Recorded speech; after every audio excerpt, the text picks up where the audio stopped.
আসারি খাদেম আবারও আপনাদের মাঝে একটি অত্যন্ত পাওয়ারফুল ও গুরুত্বপূর্ণ তদবির নিয়ে হাজির হয়েছি। তো বক্তব্য আজকে আমার এই নকশাটি দ্বারা কিভাবে কাজটি করবেন সেই নিয়মটি আজ আমি আপনাদের বলে দিয়ে যাচ্ছি। তার আগে যদি আমার এই চ্যানেলে নতুন হয়ে থাকেন অবশ্যই লাইক কমেন্ট শেয়ার করে যাবেন এবং সাবস্ক্রাইব করে পরবর্তী ভিডিও পাওয়ার জন্য পাশেই থাকবেন।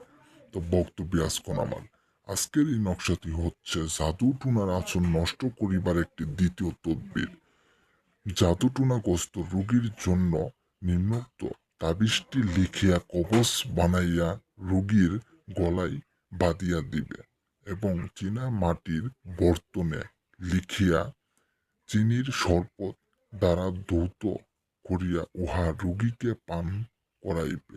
ইনশাল্লাহ আল্লাহ তাআলার রহমতে জাদু টুনাগ্রস্ত রোগী আরোগ্য লাভ করিবে, সুস্থতা হয়ে যাবে।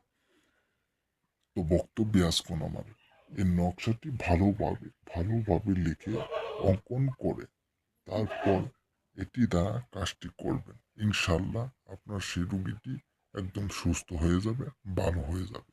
তো বক্তব্য আজকন আমার এই নকশাটি দ্বারা কাজ করার সময় অবশ্যই পাক পবিত্র অবস্থায় কাজটি করবেন, তাহলে আপনার সেই কাজটি আমলে আসিবে।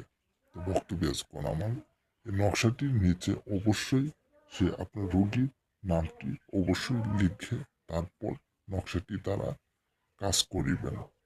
বক্তব্য আজকন আমার আপনারা যদি এই নকশাটি দ্বারা ভালোভাবে কাজটি করতে পারেন অবশ্যই আপনাদের সেই কাজটি আমলে আসবে।